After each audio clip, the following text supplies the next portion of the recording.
Hello, how you doing?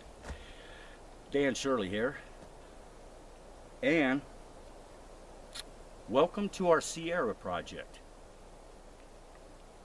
Now, the reason I'm calling this the Sierra project is probably because of the fact we've been up here for about the last 4 years doing really extensive research. Now, you're probably wondering what we're doing here. I'll explain that to you. In this very spot, in this very spot, there is quite a few eyewitness accounts that occurred here. And it has to do with a few groups of people camping. Not just one person, not two. One particular group, there was about a half a dozen, another one was about 4 or 5. In this very spot, according to one of the eyewitness accounts, something down in this gully here runs a creek, which empties right in here into a lake. It's a reservoir. We're right out in the middle of the wilderness. I mean, we're in this campground and there's very, very few people here. I think we've counted, what did we count, Garland? About maybe 3? Yeah, one left. That's about it. We're at the back end, so we got this part to ourselves. I'm gonna do something we've never done before, and like I said in my previous video, we're taking it up another notch. Okay, it's pretty apparent, pretty obvious. I kind of give up on the DNA testing because of the simple reason it's too much bull going on. Nobody wants to be honest about nothing. It's a pain in my behind. I'll put it that way, and I don't want to deal with it like that no more. So, what I figure we need to do is I'm going to try to get the best video next to the Patterson film that's been taken. This is the only thing that's on mine and Garland's agenda for quite a while forward on this Sierra project. So, let me run it down to you. Here's how the story goes. About a year and a half ago, this gentleman emails me, and he so happens to live in another town outside from where I live. So I emailed him back, and he emailed what his situation was. So we connected, and I got his phone number, and I gave him a phone call. I interviewed this eyewitness for about 30-40 minutes on the phone. And I'm going to tell you, when I talked to him, I think about 2 or 3 weeks have already gone by. He had one hell of a horrific experience, him and his buddies. And what it was, they were sitting here camped, and they had tent pitched up. As you can see, the tent I got right here. I'll explain this in a minute about the tent. Anyway, and he's got it's him. He has a hunting dog, and about 4 of his other compadres. Okay, now he told me that the dog he has, it's a hunting dog. He uses hunting bear and whatever. And according to him, his dog has never been afraid of nothing, and I mean nothing.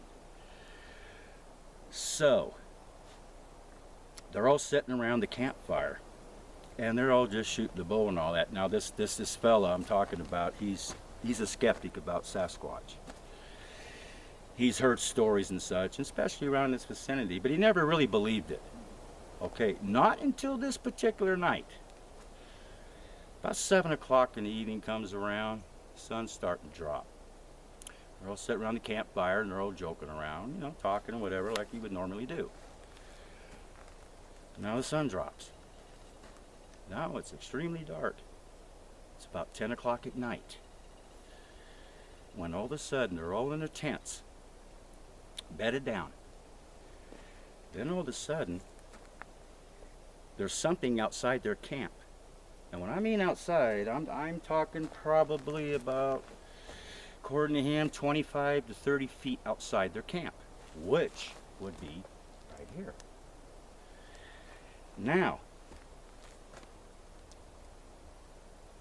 this thing, whatever he thought it was, constantly went around the perimeter, stalking them and harassing them. This went on for hours and hours. Then they started hearing vocalizations, grunts, groans. And according to him, this guy's also an avid hunter. It was no bear. Was it nothing in the forest he had ever heard of in his life. The dog came out of the tent and stood by his side, listening to the directions that one of the sounds were coming from, and he said, "Go see what that is." Dog went into the woods, didn't get about 10 feet into the woods, and came back and ran right back into his tent. Would not come out again. Well, this fella told me at that point in time he felt whatever it is out there scared the hell out of his dog that damn bad. There's something out there. So now his cage is rattled. Let me put it this way. He doesn't know what he's dealing with. He's been harassed and stalked, him and his buddies, and they just don't know what the hell they're dealing with. They're scared. Can't blame them. So, then it quit. And then he thought it went away. Oh, probably about 10, 15 minutes later, it started again. But this time, it started throwing rocks. And as you can see around here, it's quite a bit of river rock. So they got bombarded by rocks for about pretty much the rest of the night. They all stood back, went back in their tents, never came back out. And what he told me, he said he had never been so scared in his life. And from when I was interviewing him, I could still tell he was shooken up like you can't believe. He wanted to hook up with us. He wanted to take us where the event happened. At that particular time, we were too busy in other areas. Didn't happen, and besides, it was too late because the weather changed. You see, we're up here about close to 7,000 feet. And we're lucky to get this done today because the weather's going to start changing here. We're getting that time of the year. There'll be so much snow up here, we're never going to get up here, and probably not till next year, till spring. So, this is what we're doing. I'm going to try to reenact of what he experienced. So what me and Garland are doing, we're putting ourselves in harm's way, okay? Here's the deal. As you see the tent, it's a bogus tent. There's not going to be nobody in it, okay? It's just a bogus tent. It's there for a reason. Excuse me. We have fluorescent string that's going over the tent. When it turns dark up here, it's going to turn pitch black. This fluorescent is going to light right up. It's going to detail this tent out. Right over in here,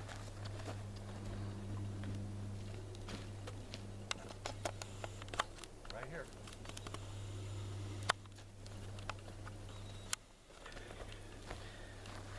Right there, I got some lure bait. Now, there's a big ass bear up here, but I got everything set up where we should not get bothered by any bear. They're not going to bother you unless you have something they want. I have nothing they want. Anyway, what's in there is lure bait. Bear can't smell it. Everything's enclosed.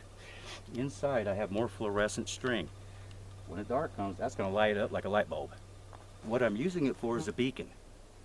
Whatever they're down in here, they're going to see that. Now, down over here,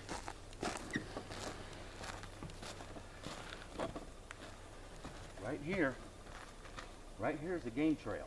Goes right on down to the lake. Right here,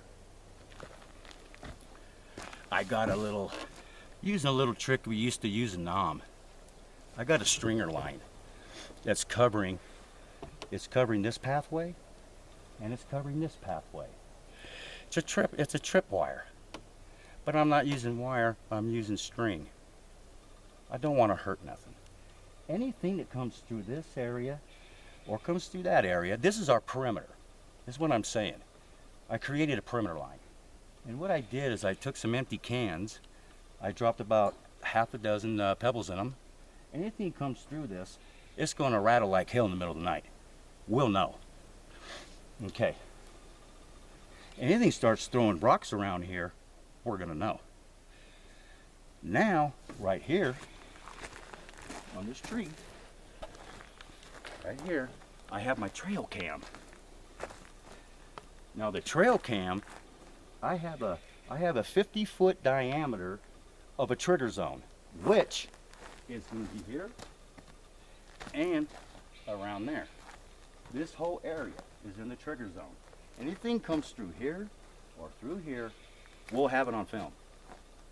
Now,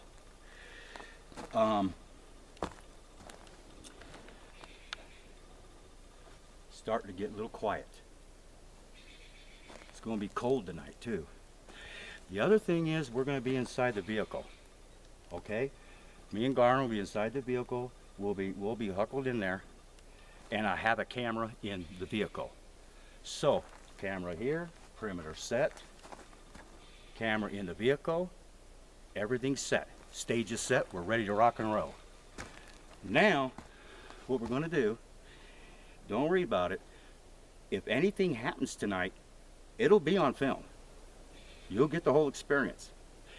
If nothing happens that we could film from the car, we're gonna come out and we're gonna film the aftermath, which I'll take you with us. We'll go around this area, we'll see what occurred, and we're gonna check our trail cam and see if it took any videos. Okay, now you know the stage is set. And here's the other thing I want you to know. Why the Sierras is so important to me. I don't know if you knew this or not, but the Sierras has had more eyewitness accounts of Sasquatch than any other area in the North Pacific. This is a fact. Approximately 2,400 and I believe 67 eyewitness accounts happened in the Sierras. I don't know about you, but that's a whole lot of number. That's why I say again and again and again, this guy is real. I have interviewed so many eyewitnesses. Look at, they're all walks of life. I know when somebody's, lying to me. I know when they're bullshitting me. Believe me, I've been at this too long. Anyway, excuse me. This is what's going to happen. Hopefully we get it down. So we're going to go ahead and get things set up. Everything's set up now. Only thing we got to do is engage our camera. We're going to get a fire going, and we're going to go inside there. So whatever comes through here, it's going to be caught on film. And we're going to be doing this quite often. Quite often. Me and Garland discussed it. We don't know how much more evidence we can produce. I think we have produced about everything that you could think of, probably more so than anybody has. And it's down to, everybody says, well, we need a body, dead or alive. Look, it's not going to happen, all right? Not that way. Just trust me on it. It's just not, because if it was, it would have happened a long time ago. It's just not going to happen. So, anyway, before I let you go, and I'll see you tomorrow, but before I let you go, Garland has something that he's had on his chest that he needs to get off. So I'm going to go ahead and give Garland the helm, and he wants to talk to you a minute, and I'll see you tomorrow.